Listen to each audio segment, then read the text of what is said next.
What is up, guys, and welcome back to another episode of the Monoposto Driver Career Mode. Today we have episode number 89, which is taking place at the Mexican Grand Prix for round 17 of the 2026 season. We really are rapidly approaching the sharp end of the season, and in fact the culmination of the season. You know, it's taken quite a long time to get through this, almost a year. I think it was November last year when we first started this season, all the way back in Australia, and we've come a long way since then. But now there are only 4 races remaining, including this Grand Prix today. The previous episode, though, that was at the US Grand Prix, and I'm going to spoil it now, so be sure to go and check that out before you see this one if you haven't watched it, because that was an unbelievable drive from me. I went from P8 to P1 by the time we started lap 4. Fantastic pace shown during the race. There was a safety car which bunched the field back up, although we managed to pull away again and secure our 4th victory of the season and significantly close the gap to Fernando Alonso and Esteban Ocon at the front in terms of the Drivers' Championship. So with momentum on our side, let's see if we can carry that into today's race. And so let's see qualifying. For the 7th time in Formula 1, it is the defending champion Pierre Gasly on pole for McLaren, followed by Norris, Verstappen, Russell, then the 2 Aston Martins, Alonso and Stroll, then Esteban Ocon. However, unfortunately for me, I am plumb last, and I'm going to explain why.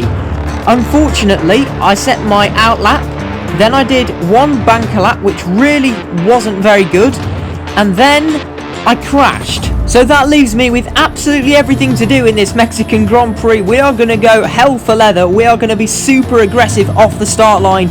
We need to try and gain some of these places back as quickly as possible, with Alonso in P5 and Ocon in P7, especially at the business end of the season. I'm making it more difficult for myself than I need to, which is such a shame, because obviously, you know, we're still on the back foot in terms of the Drivers' Championship, so we really need a result here. We need to have a good, strong start and a good recovery drive, as we're now revving up to 5 red lights at the Autodromo Hermanos Rodriguez. It is now lights out, and we are underway for another race on Monoposto, immediately using the battery. This is the longest run down to the first corner. You can see Deruvila almost swerving out of the way. I've noticed the AI can be a little bit jittery on the straight, and in fact Oscar Piastri there is obstructing the right hand side of the track, so there's no more space for me to go on the inside, although we can go through the middle as long as we're uber cautious. We've got Piastri on the right, and that's the Williams of Jake Hughes on the left, but Sargent comes steaming in and he's out of the race, and we've got a virtual safety car at turn 1. I kind of knew something like that was going to happen. The AI, there's always carnage on that particular corner on lap number 1, and what do you know, the Williams has just completely torpedoed himself in, and I'm very lucky to not have any damage as a result of that incident. But as the virtual safety car gets underway, we're now up into P18, and I'm trying to make that P17 as quickly as possible as we're going round the outside of Jake Hughes through the tightest corner in Monoposto. I think we bumped wheels there a little bit. Yes, we did. In fact, I've got a little bit of side pod damage, so I find it really hard to steer the car through that final hairpin. It's so much tighter than it is in real life, or maybe it's just me, I don't know. But either way, that's a nice move now to overtake Oscar Piastri. We're up into P16. We're making pretty decent progress, but now we're cutting on to the end of lap number 5, and the tyre wear on the softs is actually quite high. However, that's why I wanted to start on them. We know the softs are exceptionally quick for a few laps, so therefore I decided to start on them just to assist with my race start, hopefully make it a bit better and gain a few positions, and I would say that's what we've done overall. And now we're coming into the pit lane for my one and only scheduled stop in this Grand Prix. We're going to switch on to hards and go to the end. So this is the one-stop strategy which we're trying today. I think we have actually had to double stack, although thankfully we don't get hindered by my teammate Ocon's pit stop too much. We are going to come out though down in P21 and in stone dead last. However, don't forget that the rest of the field probably need to make at least 1, if not 2 pit stops in this Grand Prix. Now on to the end of lap number 7, using DRS and DRS to get past Mick Schumacher. We saw Jake Hughes and Jehan Deruvila make pit stops at the end of the previous lap, so that's my first proper overtake in a few laps.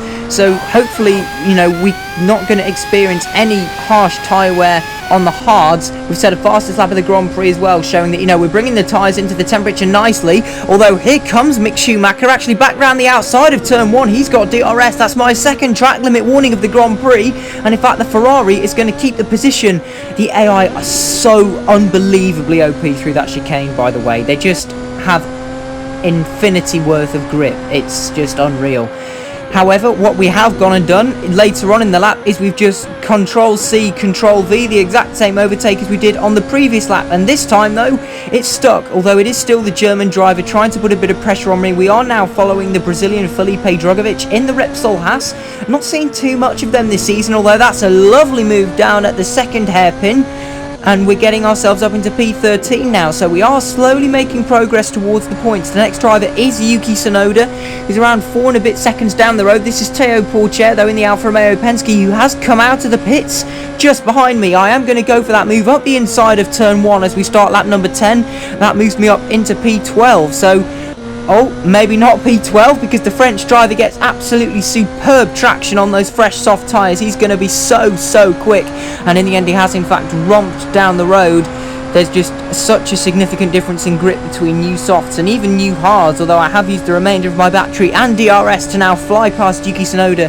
The Japanese driver, I think, is on fairly worn medium tyres. Now, though, as we're starting lap number 14, I've got Teo Porcher and Esteban Ocon in the crosshairs, the two Frenchmen. DRS and DRS, we're getting a double slipstream. We're going to get past both of them, and crucially, we're ahead of Ocon, my teammate and direct championship rival for this season. So that is a massive overtake. I didn't realise we were so close to Ocon, and Porcher got in front of Esteban as well, pushing him out of the points.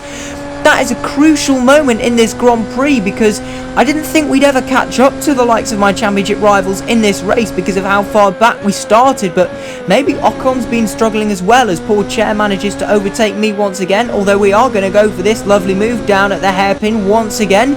Porcher doesn't stand a chance. He's out tractioned. His softs are much more worn than my hards, which are still pretty fresh.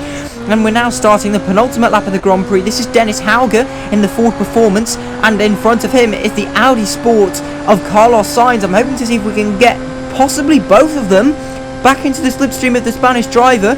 Are we close enough to try and go for the move at turn 1? Yes, we are. You know, I'm going to full send it up into P7. We get the car slowed down, nicely positioned, and we've got the move secured. However, back at the front of the race, it has once again been a masterful drive from defending world champion Pierre Gasly, showing his skills, showing his talent to win a Grand Prix for the second time this season. He won in Spa, and now he wins in Mexico City, and he is constantly dragging that car to the front of the grid as opposed to being in the higher midfield where it should be in terms of its pure pace. He's been so consistent, particularly in the second half of the season, always bringing home a very decent amount of points in pretty much every race. Although for me, I haven't finished as high up as I wanted to. However, considering we started from the back, the strategy worked. We've had pretty decent pace in the Grand Prix to cross the line with P7 and the fastest lap. And what's even better is Ocon doesn't score any points, and Alonso is only P5. So I think that was a pretty good damage limitation Grand Prix. Yes, it's not ideal. However, none of my championship rivals scored particularly well in this race. Oh, there we go. Ocon making sure I don't get the bonus point for fastest lap as he steals it away from me at the end there. So, you know, that's one less point going my way, which I guess could help his championship bid. Oh no, JM Derugal is taking it away from him. So for P21, although obviously there'll be no bonus point for the fastest lap for him. But there's the podium in Mexico City. Gasly wins. A great drive from George Russell to drag that Mercedes up from the midfield onto the podium.